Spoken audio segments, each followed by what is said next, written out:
Hello everyone, welcome to another video.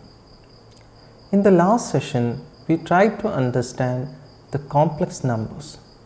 We gave a basic introduction to the complex numbers and its properties, especially the algebraic expressions such as addition, subtraction, etc. In this video, we are further moving on to the complex analysis. Today, we have to discuss complex functions. So, let us start with complex functions. Before jumping into the complex functions, let us recall the idea of a complex variable. If I have a variable z, then I can represent it as x plus iota y, where x and y are variables and they are independent variables. They are independent variables. And in fact, we call x as the real part of this complex variable z and y is called the imaginary part of the complex variable z. This representation is called the Cartesian representation of a complex number. Now, we already know that we can represent complex numbers in other forms also. So, especially in polar form, we can represent z as z is equal to r into cos theta plus iota sin theta. This is another form of representation. This can also be represented as exponential form, that is r e raised to iota theta. So, these are some representations of complex variables. And in the Cartesian representation, x and y are termed as the variables, and in polar as well as exponential representation, r and theta are represented as the variables here. So, basically, if we try to construct a function of these variables, then we can call it as a complex function. So, we can now move on to the detailed representation of a complex function. Now, a complex function is generally represented as f of z because z is normally treated as the variable. So, f of z can be represented as u of xy plus iota into v of x and y. This is in the Cartesian form. We can also represent it as in polar form as well as exponential forms. So, now this u of xy is called the real part of the complex function.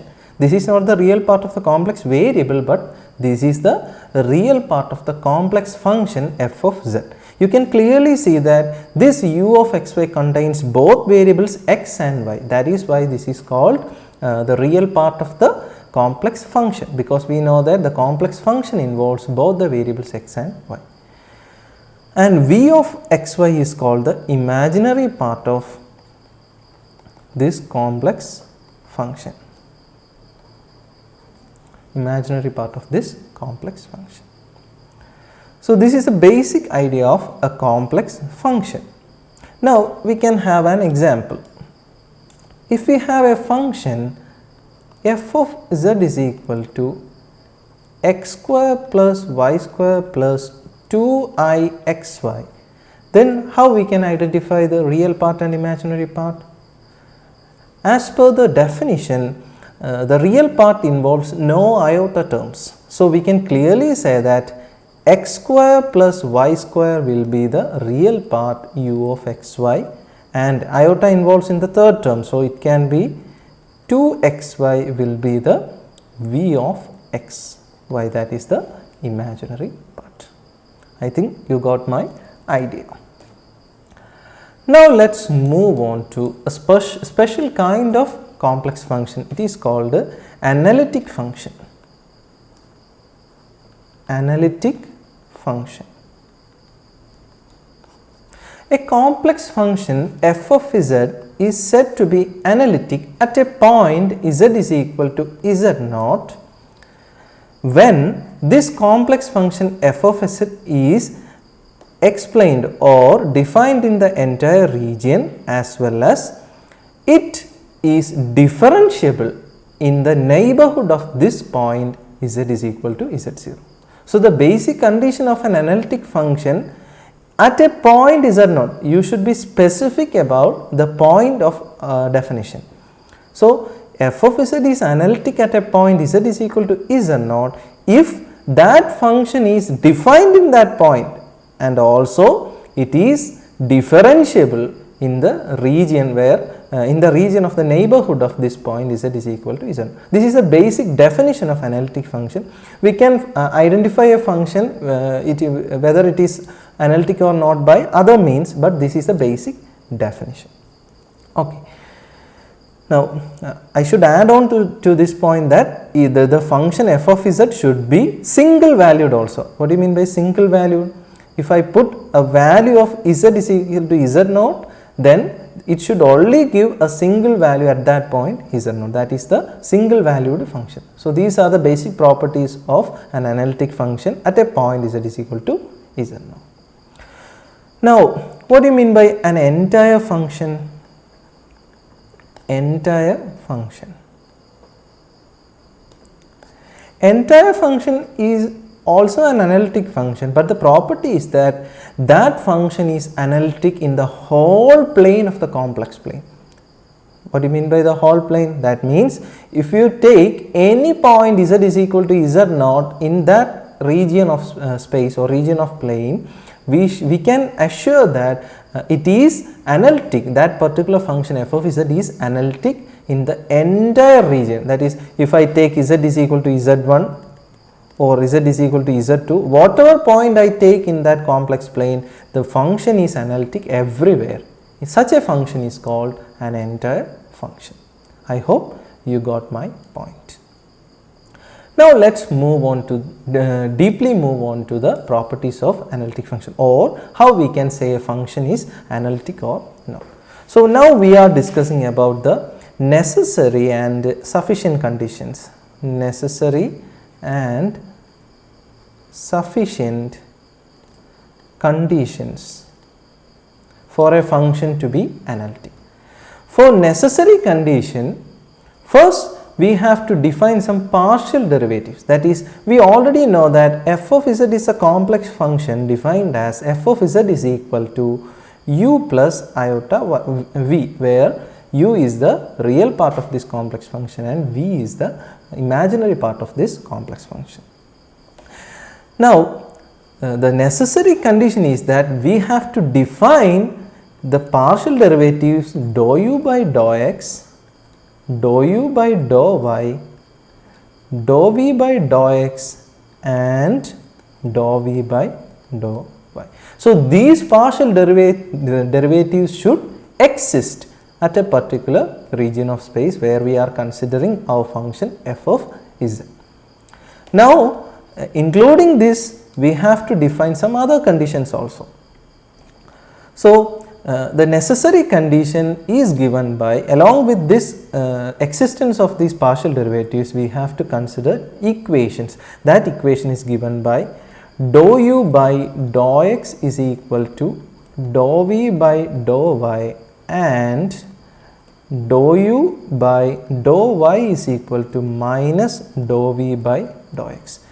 These two equations should be simultaneously satisfied. Then only we can say that the given function f of z is analytic. These equations are called Cauchy-Riemann conditions. Cauchy-Riemann conditions. So, these two equations should be simultaneously satisfied for a function f of z should to be analytic. Okay.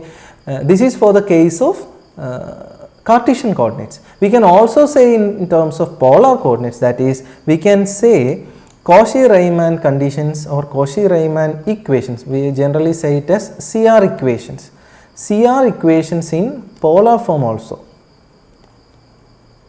So, CR equations in polar form is given by dou u by dou r equal to 1 by r dou v by dou theta and dou u by dou theta equal to minus r into dou v by dou r. So these are the Cauchy-Riemann conditions in polar form. So we have to remember these two set of equations in order to prove a given function or given complex function to be analytic. I hope you got my point. These are the necessary conditions of a particular function to be analytic. Now for sufficient condition, we have to add another point also. Sufficient condition for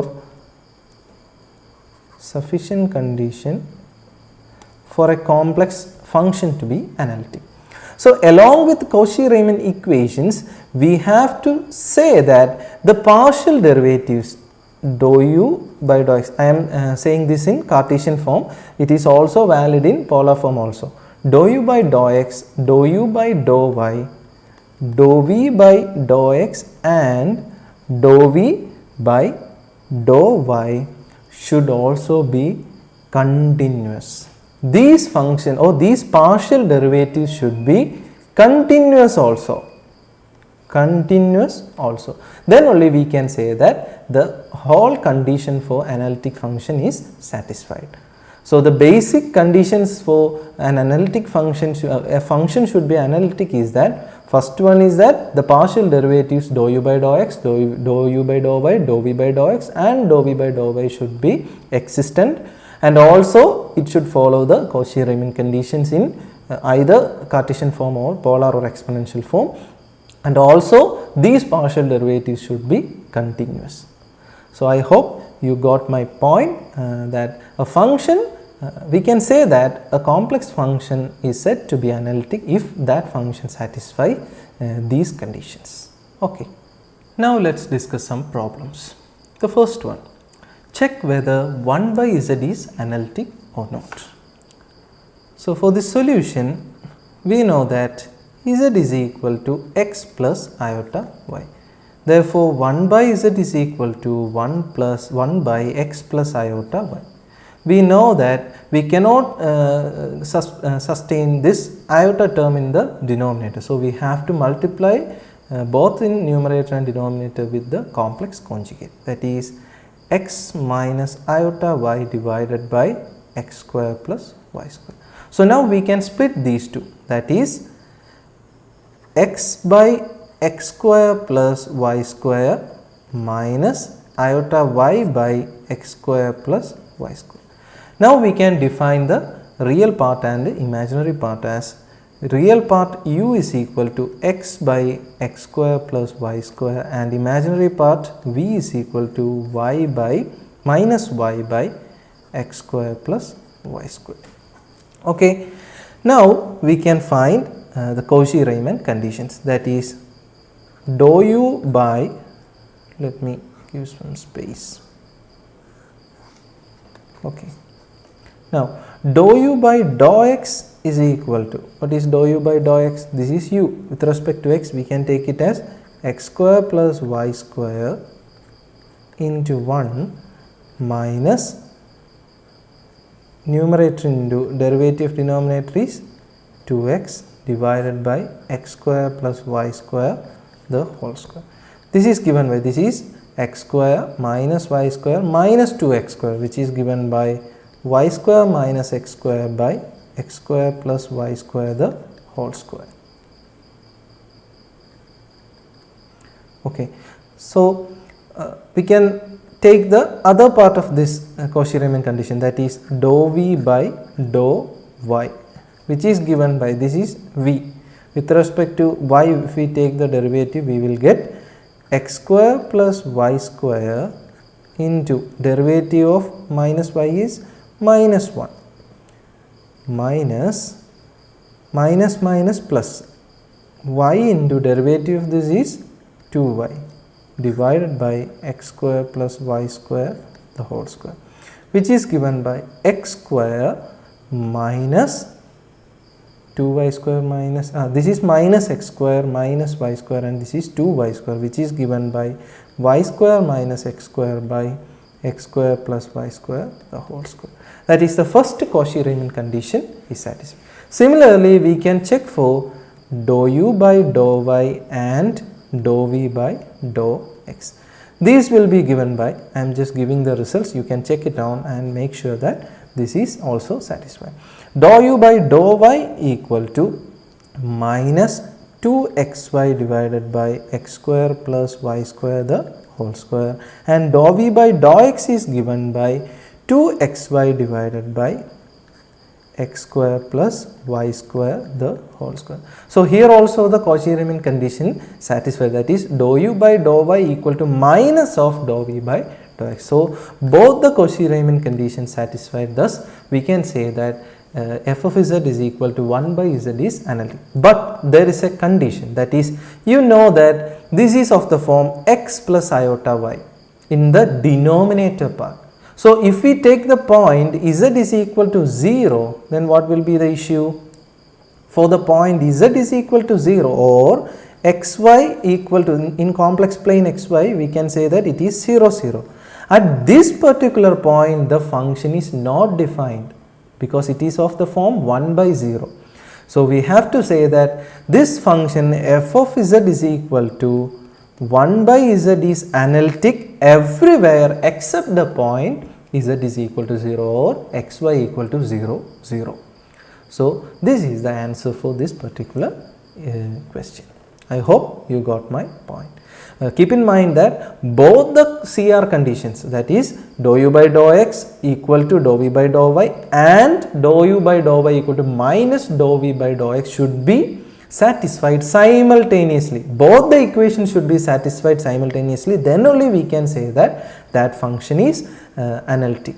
We cannot say that if it is partially fulfilled, say for example the first condition is satisfied and the second condition is not satisfied, then we cannot say that that function is analytic. Keep in mind that both the CR conditions should be satisfied simultaneously. Okay. Now let us move on to the second question. Given an analytic function f of xy equal to phi of xy plus iota into psi of xy, where phi of xy is given by x square plus 4x minus y square plus 2y, if c is a constant, which of the following relations is true? This was asked in JEST examination 2015. Now, here the complex function is given by the combination of two functions, that is phi of xy and psi of xy. Here phi of xy is the real part and this is the imaginary part. Also the real part is given as phi of xy is equal to x square plus 4x, x square plus 4x minus y square plus 2y. So, we just want to apply the Cauchy-Riemann conditions and we have to find the imaginary part. We know that the Cauchy-Riemann equation is given by dou phi by dou x is equal to dou psi by dou y and dou phi by dou y equal to minus dou psi by dou x. Applying this, we will get dou phi by dou x is, or simply we can take this into left hand side, that is dou psi by dou y equal to, this is simply given from this phi of xy, that is dou phi by dou x is given by the derivative of x square is 2x and the derivative of 4x is 4. These two will be 0. Similarly, minus dou psi by dou x, taking this to left hand side and taking derivative of phi with respect to y. If we take derivative with respect to y, we will get minus 2y plus 2, or simply we can take it as dou psi by dou x is equal to 2y minus 2. Now, if we integrate this equation with respect to y and if we integrate this equation with respect to x, we will get two relations of psi, and if we take these two into a single equation, we will get the value of psi. That is, integrating this equation with respect to y, we will get 2xy plus 4y plus the constant of integration here should be an explicit function of x, then only the derivative will become 0. And from this equation, if we integrate with respect to x, we will get 2xy minus 2x plus c of y.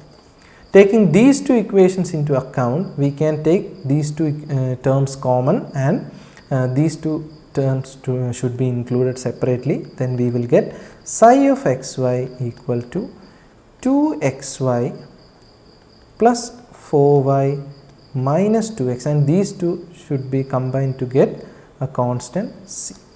We can check for this: 2xy plus 4y minus 2x, 2xy plus 4y minus 2x plus c. So, the third option is the correct option. So, this will be the value of the imaginary part psi of xy. I hope you all got my point. Now, let us think about a situation. If the real part or the imaginary part of a complex function is given and we are asked to find the entire function of that particular case, how will we find that? Milne-Thomson method will help us to find such functions. That is, if either u of xy is given or v of xy is given, and we were asked to find the function f of z, which is given by u plus iv.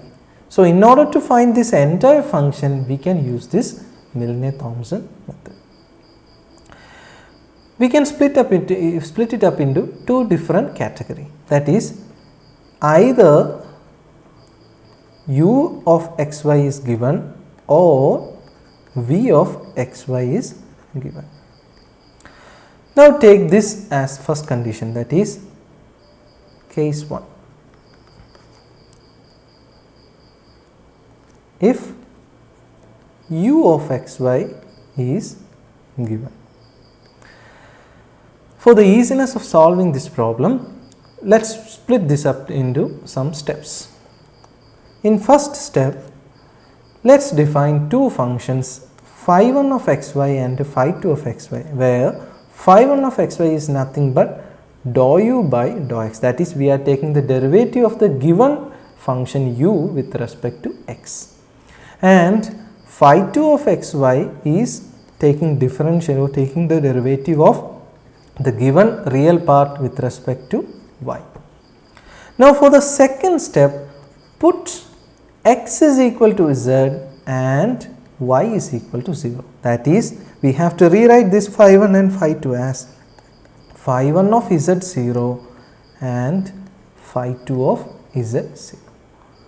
Now, for the third step, f of z is given by, we have to integrate this, that is phi 1 of z0 plus iota into phi 2 of z0 with respect to z. We have to integrate this with respect to z.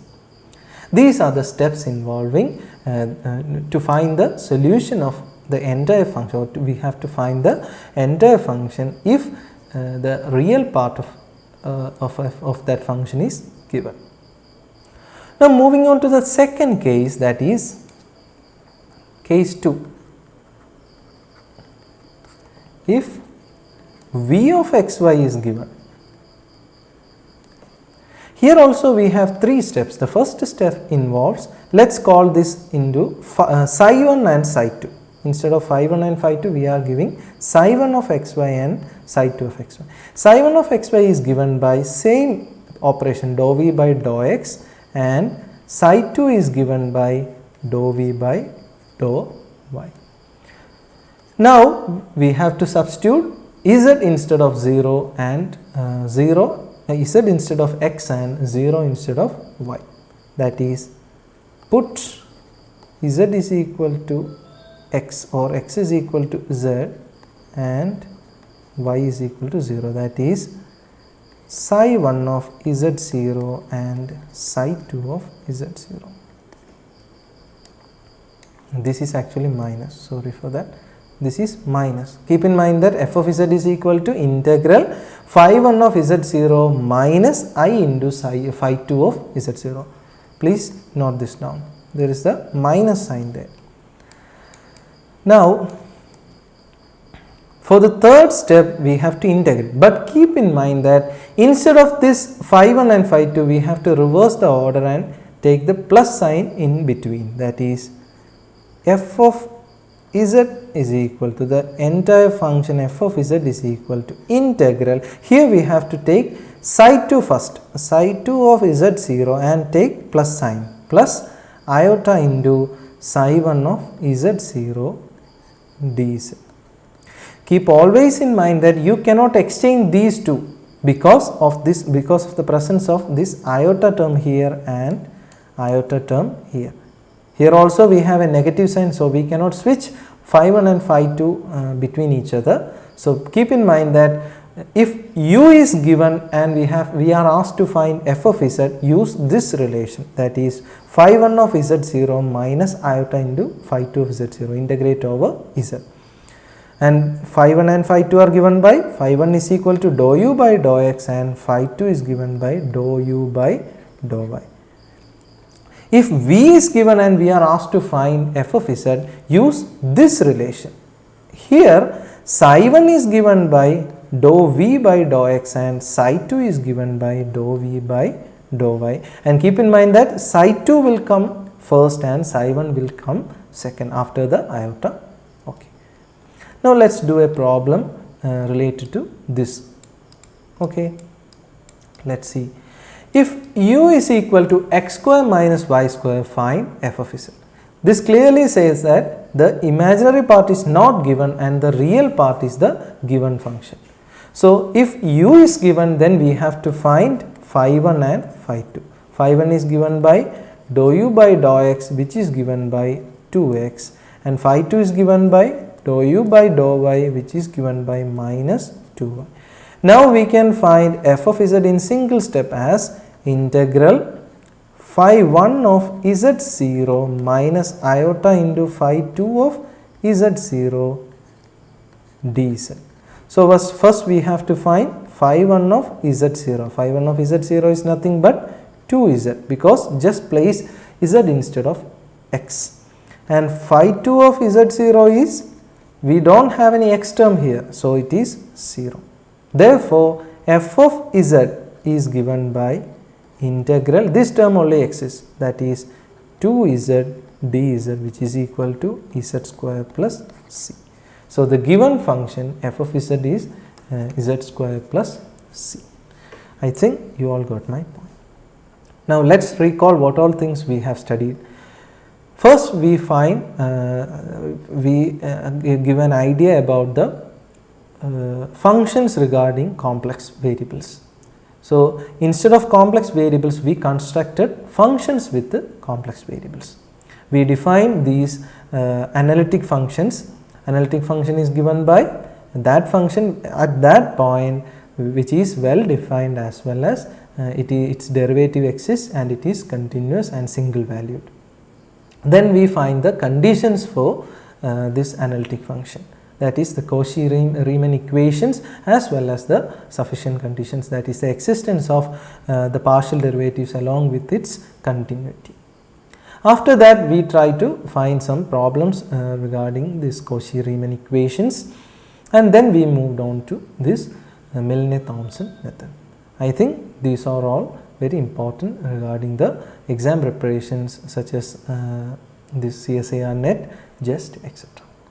So let us see in the next video. Till then, bye.